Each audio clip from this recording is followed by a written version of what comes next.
नमस्कार साथियों, स्वागत है आप सभी का हमारे YouTube चैनल श्री हंस वाहिनी इंस्टीट्यूट पर। आज का तारीख है 27 जुलाई 2022। इस दिन के करंट अफेयर्स के सभी अति महत्वपूर्ण प्रश्न हम लोग इस वीडियो में डिस्कस करेंगे। तो चलिए करंट अफेयर्स एक अनोखी सोच के साथ आज का वीडियो शुरू करते हैं, लेकिन उससे पहले आज का मोटिवेशन देख लेते हैं। आज का मोटिवेशन है, जीवन में प्रयास सदैव कीजिए, या तो लक्ष्य मिलेगा या अनुभव, और दोनों ही अमूल्य है, जिसका कोई भी वैल्यू नहीं है। बिल्कुल भी सही बात है। टारगेट मिला वो भी हमारे लिए अमूल्य है, और अनुभव एक्सपीरियंस मिला वो भी हमारे लिए अमूल्य है। ठीक है, तो हमेशा प्रयास करते रहिए, ज़रूर ना ज़रूर इन दोनों में से कोई ना कोई तो ज़रूर मिलेगा, या तो लक्ष्य मिलेगा या फिर एक्सपीरियंस मिलेगा, अनुभव मिलेगा। ठीक है, तो हमेशा अपने कार्य पर प्रयास करते रहिए, लक्ष्य को प्राप्त करते रहिए। तो चलिए इसी मोटिवेशन के साथ आज का पहला क्वेश्चन देख लेते हैं। आज का पहला क्वेश्चन है, हाल ही में क्रिएट फॉर इंडिया अभियान किसके द्वारा शुरू किया गया है? बहुत important friends. Option number A BCCI, option number B ICC, option number C SAI sports authority of India, option number D none. तो अभी हाल ही में क्रिएट फॉर इंडिया नामक जो अभियान है, ये स्पोर्ट्स अथॉरिटी ऑफ इंडिया के द्वारा किया गया है। इसका सही आंसर सी हो जाएगा। आपको मालूम होगा कि बर्मिंघम में कॉमनवेल्थ गेम्स होने वाला है। कॉमनवेल्थ गेम्स के लिए टीम इंडिया को चीयर्स करने के लिए ये अभियान को शुरू किया गया है। ठीक है, बर्मिंघम कहाँ पे है? तो इंग्लैंड में है। आपको मालूम होगा बर्मिंघम में कॉमनवेल्थ गेम्स 2022 होने वाला है। उसी के लिए इंडिया का हमेशा प्रोत्साहन बढ़ा रहा है, इसलिए ये क्रिएट फॉर इंडिया अभियान को शुरू किया गया है। और ये किसके द्वारा किया गया है? स्पोर्ट्स अथॉरिटी ऑफ इंडिया के द्वारा शुरू किया गया है। स्पोर्ट्स अथॉरिटी ऑफ इंडिया का जो स्थापना है, ये 1984 में की गई थी, और इसका मुख्यालय नई दिल्ली में है, इसे याद रखिएगा। ठीक है, अच्छा, इसके डायरेक्टर जनरल कौन है? तो संदीप प्रधान है, आपको मालूम होना चाहिए। बात करें अगर बीसीसीआई का, तो इसका अध्यक्ष कौन है? सौरभ गांगुली हैं। ठीक है, इसे याद रखिएगा। और बीसीसीआई का मुख्यालय मुंबई में है, इसे भी याद रखिएगा। ठीक है, आईसीसी का मुख्यालय दुबई में है, Indian cricket international cricket council. ठीक है, इसका जो मुख्यालय है वो दुबई में है, और हेड कौन है? ग्रेग बर्कले, इसे भी याद रखिएगा। ठीक है, चलिए नेक्स्ट क्वेश्चन पर चलते हैं। क्वेश्चन नंबर 2, हाल ही में कारगिल विजय दिवस कब मनाया गया? बहुत इंपॉर्टेंट है ना, कारगिल विजय दिवस। इस दिन हम लोग पाकिस्तान को उसकी औकात दिखाए थे। ठीक है, तो ऑप्शन नंबर ए 26 जुलाई, ऑप्शन नंबर बी 25 जुलाई, ऑप्शन नंबर सी 24 जुलाई, या इनमें से कोई नहीं। तो हाल ही में कारगिल विजय दिवस जो है, ये 26 जुलाई को, मतलब कल का दिन मनाया गया है। ठीक है, इसे याद रखिएगा। इसी दिन कारगिल का युद्ध हम लोग जीते थे। ठीक है, इससे रिलेटेड कुछ इंपॉर्टेंट फैक्ट्स देख लेते हैं। जैसे ये जो दिवस है, ये कब मनाया जाता है? 26 जुलाई। और ये कब हम लोग जीते थे? 1999 में, जब कारगिल का युद्ध हुआ था। इसमें भारत विजयी हुआ था और पाकिस्तान को मुँह की खानी पड़ी थी, इसे याद रखिएगा। ऑपरेशन विजय ये कारगिल युद्ध से ही संबंधित है। ठीक है, ऑपरेशन ट्राइडेंट ये 1971 में पाकिस्तान के बीच जब युद्ध हुआ था, तो ये भारतीय वायुसेना के द्वारा चलाया गया था। और ऑपरेशन त्रिशूल भी भारतीय नौसेना के द्वारा चलाया गया था, इसे भी याद रखिएगा। ठीक है, नौसेना दिवस कब मनाया जाता है? 4 दिसंबर को मनाया जाता है। इसी दिन, जिस दिन जब ऑपरेशन त्रिशूल चलाया गया था, 4 दिसंबर 1971 को, तब से 4 दिसंबर को नौसेना दिवस मनाया जाता है। ऑपरेशन मेघदूत आप लोग सभी जानते हैं, 1984 में इसको चलाया गया था, और ये सियाचिन ग्लेशियर को विजय प्राप्त करने के लिए ऑपरेशन मेघदूत चलाया गया था। ठीक है, भारतीय नौसेना दिवस 4 दिसंबर को मनाया जाता है। अभी बताएं, थल सेना दिवस 15 जनवरी को मनाया जाता है। वायुसेना दिवस 8 अक्टूबर को मनाया जाता है। इसे याद रखिएगा, बहुत इंपॉर्टेंट है फ्रेंड्स, है ना। चलिए नेक्स्ट क्वेश्चन पर चलते हैं। क्वेश्चन नंबर 3, हाल ही में किस भारतीय को विश्व बैंक के प्रमुख मुख्य अर्थशास्त्री के रूप में नियुक्त किया है? Option number A Indermit Gill, option number B Raghuram Rajan, option number C Gita Gopinath, option number D Kaushik Basu. आपको मालूम होगा कि रघुराम राजन जो है, हम लोग के आरबीआई के गवर्नर रह चुके हैं। ठीक है, अभी आरबीआई के गवर्नर कौन है? शक्तिकांत दास है, जो कि 25वें नंबर के गवर्नर हैं। ठीक है, इसे भी याद रखेगा। ठीक है, शक्तिकांत दास। तभी हाल ही में विश्व बैंक के द्वारा इंद्रमित गिल को यहाँ पे मुख्य अर्थशास्त्री, मतलब चीफ इकोनॉमिस्ट के रूप में नियुक्त किया है। ठीक है, तो इसका ए आंसर सही हो जाएगा। इससे रिलेटेड कुछ इंपॉर्टेंट फैक्ट्स देख लेते हैं। जैसे इससे पहले जो भारतीय मूल के अर्थशास्त्री जो विश्व बैंक के द्वारा था मतलब लिया गया था, वो थे कौशिक वसु, और इनका कार्यकाल कब था? 2012 से 2016 के बीच। अब कौन है? इंदरमीत गिल है, इसे याद रखिएगा। ठीक है, विश्व बैंक और आईएमएफ की बात करें तो ये ब्रेटन वुड सम्मेलन के द्वारा स्थापित किया गया था 1944 में, और दोनों का मुख्यालय कहाँ पर है? वाशिंगटन डीसी में है। वाशिंगटन डीसी में, जो कि अमेरिका में है, इसे याद रखिएगा। ठीक है, सिंधु जल समझौता जो है 1960 में किया गया था, किसके बीच में है? भारत और पाकिस्तान के बीच में।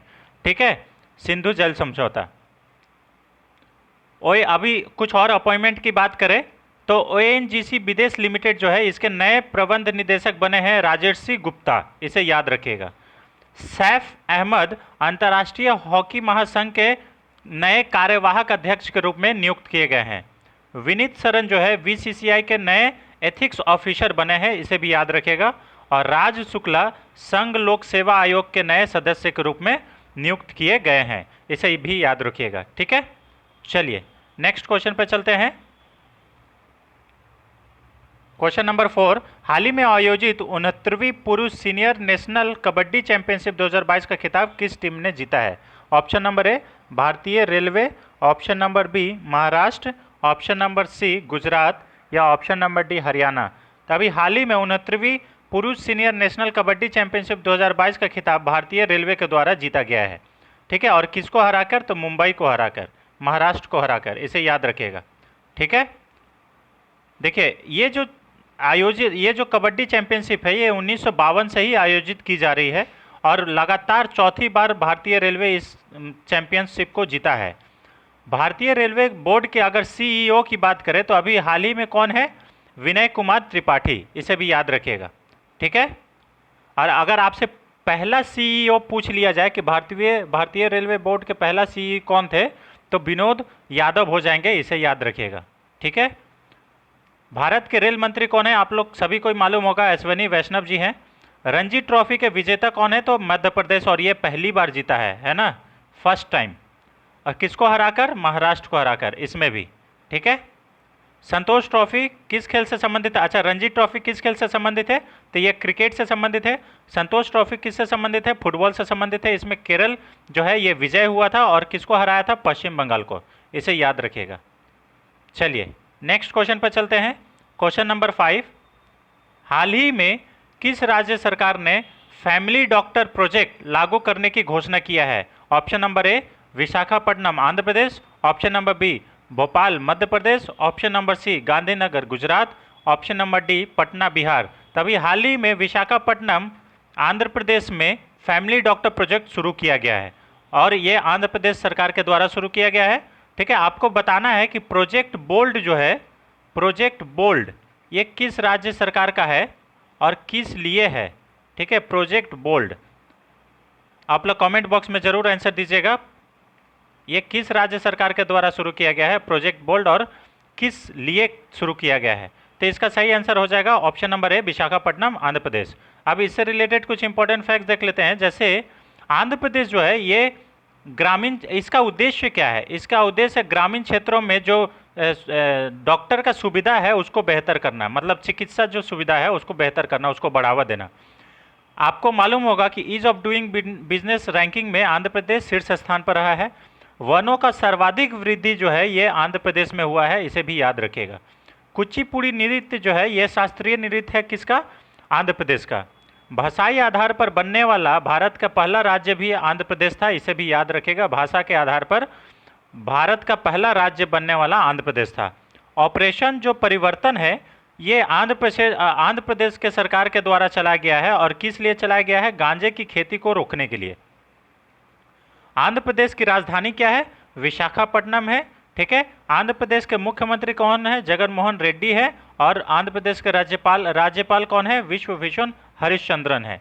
एक्चुअली में आंध्र प्रदेश अपना 3 राजधानी को ये किया है, ठीक है, मतलब सूची में लाया है। पहला विशाखापट्टनम, कुर्नूल और अमरावती। ठीक है, लेकिन अभी फिलहाल में विशाखापट्टनम ही इसका राजधानी है। ठीक है, लेकिन अलग अलग जैसे कहीं पे लेजिस्लेटिव असेंबली मतलब लेजिस्लेटिव राजधानी अलग बनाएगा, है ना, ऐसा ये किया है। ठीक है, चलिए नेक्स्ट पे क्वेश्चन पे आते हैं। क्वेश्चन नंबर 6, हाल ही में एशियाई विकास बैंक एडीबी, है ना, एशियन डेवलपमेंट बैंक ने किस प्रदेश में सुरक्षित पेयजल के लिए 96 मिलियन डॉलर के ऋण पर मंजूरी दिया है? ठीक है, मतलब एडीबी किस राज्य सरकार के द्वारा मिलकर 96 मिलियन डॉलर लोन को मंजूरी दिया है? Option number A Himachal Pradesh, option number B Madhya Pradesh, option number C Uttar Pradesh, option number D Arunachal Pradesh. तो एडीबी ने अभी हिमाचल प्रदेश सरकार को 96 मिलियन डॉलर का ऋण जो है ये दिया है, और किस लिए? सुरक्षित पेयजल को प्राप्त करने के लिए, है ना। इससे रिलेटेड कुछ इंपॉर्टेंट फैक्ट्स देख लेते हैं फ्रेंड्स। जैसे हिमाचल प्रदेश सरकार के द्वारा ही अभी हाल ही में कुछ दिन पहले का ही बात है कि सिंगल यूज प्लास्टिक बायबैक योजना शुरू किया है। इसमें क्या बोला गया था कि स्कूली बच्चे और कॉलेज के बच्चे को बोला गया है, छात्र और छात्राओं को बोला गया है कि आपके घर में जितने भी प्लास्टिक है वो आप यहाँ लेके आइए, आपसे ये जो प्लास्टिक है ये हिमाचल प्रदेश सरकार 75 रुपये केजी खरीदेगी। ठीक है, कितना केजी? 75 रुपये केजी खरीदेगी, इसे याद रखिएगा। ठीक है, तो सिंगल यूज प्लास्टिक बायबैक योजना किस राज्य सरकार की है? हिमाचल प्रदेश की है। हिमाचल प्रदेश के द्वारा ही नारी को नमन योजना शुरू किया गया है, इसे याद रखिएगा, नारी को नमन योजना। इस योजना में क्या है कि 50% जो है ये सरकारी बस में टिकट का भाड़ा लगेगा और 50% छूट मिलेगा नारी को। ठीक है, इसे भी याद रखिएगा। एनएचपीसी हिमाचल प्रदेश में हरित हाइड्रोजन परियोजना को शुरू करेगी, इसे भी याद रखिएगा। भारत का पहला जैव विविधता वाला पार्क जो है ये हिमाचल प्रदेश का मंडी में स्थित है, बहुत इंपॉर्टेंट है। हिमाचल प्रदेश की राजधानी शिमला है, मुख्यमंत्री जयराम ठाकुर है और राज्यपाल राजेंद्र अर्लेकर है, इसे याद रखिएगा। एशियाई विकास बैंक की बात करें तो इसका स्थापना 1966 में किया गया था। ठीक है, और इसका मुख्यालय मनीला के फिलीपींस में है, फिलीपींस मनीला में है, मनीला, ठीक है, जो कि फिलीपींस की राजधानी है। ठीक है, और एशिया यह वर्तमान में इसके हेड कौन है, प्रेसिडेंट कौन है? तो आशा काबा ये इसके हेड है, इसे भी याद रखिएगा, एशियाई विकास बैंक है। ठीक है, चलिए नेक्स्ट क्वेश्चन पर चलते हैं। क्वेश्चन नंबर 7, हाल ही में प्रधानमंत्री मोदी ने किस राज्य में अंतर्राष्ट्रीय वित्तीय सेवा केंद्र प्राधिकरण IFSCA के मुख्य भवन की आधारशिला रखेंगे? Option number A Gujarat, option number B Odisha, option number C Uttar Pradesh, option number D Madhya Pradesh. तो अभी हाल ही में प्रधानमंत्री नरेंद्र मोदी ने ये घोषणा, मतलब इसका जो आधारशिला है ये गुजरात में रखेंगे। ठीक है, इसे याद रखिएगा, अंतर्राष्ट्रीय वित्तीय सेवा केंद्र प्राधिकरण की जो आधारशिला है ये गुजरात में रखा जाएगा। गुजरात में ही गिफ्ट सिटी स्थित है, आपको मालूम होगा। ठीक है, सीमा दर्शन योजना ये गुजरात सरकार के द्वारा चलाया गया है। ठीक है, और उत्कर्ष समारोह भी गुजरात में आयोजित किया जाता है। आपको मालूम होगा कि गुजरात में ही बालिका पंचायत शुरू किया गया है, इसे भी याद रखिएगा। ठीक है, बालिका पंचायत, ठीक है, इसे याद रखिएगा। स्टील स्लैग मतलब स्टील का जो कचरा है उससे निर्मित भारत का पहला रोड भी गुजरात में है, इसे याद रखिएगा। और विश्व WHO के द्वारा, विश्व स्वास्थ्य संगठन के द्वारा traditional medicine for centre for traditional medicine जो है ये जामनगर में स्थित है, इसे भी याद रखिएगा। ठीक है, बहुत इंपॉर्टेंट है। चलिए नेक्स्ट क्वेश्चन पर चलते हैं। क्वेश्चन नंबर 8, हाल ही में किस देश के सकुराजिमा ज्वालामुखी में लगातार विस्फोट हुआ है? इसे याद रखिएगा। ऑप्शन नंबर ए, बहुत इंपॉर्टेंट है ज्वालामुखी से क्वेश्चन। ठीक है, और ज़्यादातर ज्वालामुखी कहाँ पे आते हैं? रिंग ऑफ फायर में। कहाँ पे आते हैं? Pacific ring of fire, Pacific ring of fire. ठीक है, अग्नि विलय पर्वत बोलते हैं इसको। ठीक है, ऐसा गोल कलर के गोल रहता है पैसिफिक रिंग ऑफ फायर। ठीक है, तो ये कहाँ पे फटा है, किस देश में? Option number A Japan, option number B Indonesia, option number C Vietnam, option number D इनमें से कोई नहीं। तो जो सकुराजिमा जो ज्वालामुखी है ये जापान में फटा है, ऑप्शन नंबर ए इसका सही आंसर हो जाएगा। ठीक है, जापान के बारे में बात करें तो अभी हाल ही में हेनली पासपोर्ट इंडेक्स में जापान हमेशा शीर्ष स्थान पर रहा है, अभी भी है। और दुनिया का पहला डुअल मोड वाहन नीति को पेश करने वाला भी देश जो है वो जापान बना है। ठीक है। वर्ल्ड इकोनॉमिक फोरम के ट्रैवल एवं टूरिज्म इंडेक्स डेवलपमेंट इंडेक्स में जापान जो है यह शीर्ष स्थान पर रहा है, इसे याद रखिएगा। जापान की राजधानी टोक्यो है और इसका मुद्रा जो है ये येन है। ठीक है। और जापान के प्रधानमंत्री कौन है? फूमियो किशिदा, इसे याद रखिएगा, फूमियो किशिदा। ठीक है। आपको मालूम होगा कि जापान के पूर्व प्रधानमंत्री शिंजो अबे को गोली मारकर हत्या कर दी गई है। उनको 2022 में क्या मिला था? नेताजी अवार्ड से सम्मानित किया गया था और 2021 में पद्म विभूषण मिला था, इसे भी याद रखिएगा। ठीक है। चलिए नेक्स्ट क्वेश्चन पे चलते हैं। क्वेश्चन नंबर 9, हाल ही में बजराम बेगज ने किस देश के राष्ट्रपति के रूप में शपथ ली है? बहुत इंपॉर्टेंट है। Option number A Albania, option number B South Sudan, option number C Indonesia, option number D Britain. तभी बजराम बेगज ने अल्बानिया के राष्ट्रपति के रूप में शपथ लिए हैं। ठीक है, इसे याद रखिएगा। और ये अल्बानिया के 9वें नंबर के राष्ट्रपति बन गए हैं। अल्बानिया की राजधानी क्या है? तिराना है। ठीक है, इसे याद रखिएगा। अल्बानिया की मुद्रा क्या है? Albanian lake. बहुत इंपॉर्टेंट है फ्रेंड्स, पूछा जा सकता है। अभी कुछ और जैसे राष्ट्रपति बने हैं, जैसे गुस्ताबो ट्राउम्बे जो है, गुस्ताबो पेट्रो, ये कोलंबिया के राष्ट्रपति बने हैं अभी हाल ही में। ठीक है। एंथनी एल्बनी जो है ये ऑस्ट्रेलिया के प्रधानमंत्री बने हैं, इसे याद रखिएगा। और ये वाला जो है एलिजाबेथ बॉर्न, ये बहुत इंपॉर्टेंट है, फ्रांस की पहली महिला प्रधानमंत्री बनी है। ये बहुत इंपॉर्टेंट है फ्रेंड्स, इसे याद रखिएगा, पहली महिला प्रधानमंत्री क्या है? एलिजाबेथ बॉर्न, इसे याद रखिएगा। ठीक है। एंथनी एल्बनीज ऑस्ट्रेलिया का प्रधानमंत्री, एलिजाबेथ बॉर्न फ्रांस की पहली महिला प्रधानमंत्री, इसे याद रखिएगा। ठीक है। चलिए आज का last question friend, question number 10, हाल ही में जम्मू फिल्म महोत्सव 2022 का दूसरा संस्करण, देखिए ये दूसरा संस्करण है, कहाँ कब आयोजित किया जाएगा? ऑप्शन नंबर ए 3 सितंबर, ऑप्शन नंबर बी 7 अगस्त, ऑप्शन नंबर सी 15 अगस्त, ऑप्शन नंबर डी इनमें से कोई नहीं। तो जो जम्मू फिल्म महोत्सव 2022 का जो दूसरा संस्करण है ये 3 सितंबर से शुरू होगा, इसे याद रखिएगा। और कहाँ पे शुरू होगा? जम्मू एंड कश्मीर में। ठीक है, जम्मू एंड कश्मीर में।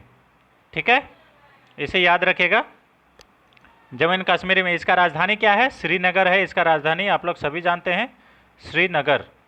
ठीक है, श्रीनगर। ठीक है, इससे रिलेटेड कुछ इंपॉर्टेंट फैक्ट देख लेते हैं। जैसे लेवेंडर फेस्टिवल भी जम्मू एंड कश्मीर में आयोजित किया जाता है और इसी को बैंगनी क्रांति भी कहा जाता है। बैंगनी क्रांति भी इसे ही कहा जाता है। आपको मालूम होगा कि अभी हाल ही में परिसीमन आयोग भेजा गया था जम्मू एंड कश्मीर में। परिसीमन होता क्या है? जब किसी भी राज्य का अथवा केंद्र शासित प्रदेश में कुछ विधान सभा का क्षेत्र बढ़ाना है या कुछ भी लेजिस्लेटिव असेंबली का सीट बढ़ाना है तो परिसीमन होता है। उससे जो एरिया है वो डिवाइड होता है कि इतने पॉपुलेशन पे एक एमएलए होना चाहिए या एक एमपी होना चाहिए। तो ये है परिसीमन आयोग के द्वारा ऐसा किया जाता है। तो अभी हाल ही में विधानसभा की सीट जो है ये 90 कर दिया गया है, विधानसभा का सीट जम्मू एंड कश्मीर में। और ये परिसीमन आयोग जो है ये किसकी अध्यक्षता में किया गया था? रंजना प्रकाश देसाई की अध्यक्षता में किया गया था, इसे याद रखिएगा। एशिया का सबसे बड़ा टूलिप गार्डन भी जम्मू एंड कश्मीर में स्थित है। खीर भवानी का मेला जम्मू एंड कश्मीर में आयोजित किया जाता है। दचिंगम राष्ट्रीय उद्यान जम्मू एंड कश्मीर में स्थित है।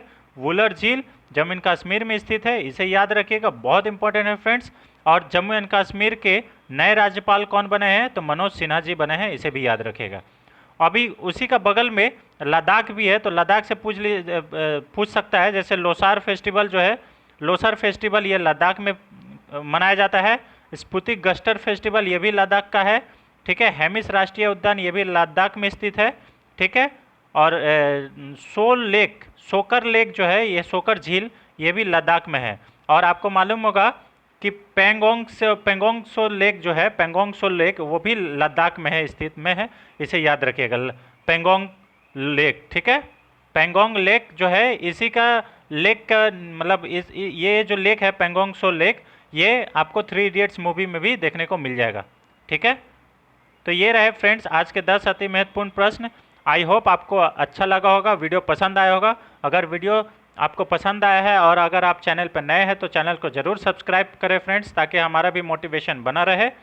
इसी तरह से आप लोग के लिए बढ़िया बढ़िया कंटेंट हम खोज के लाते रहें। Thanks for watching, thank you so much.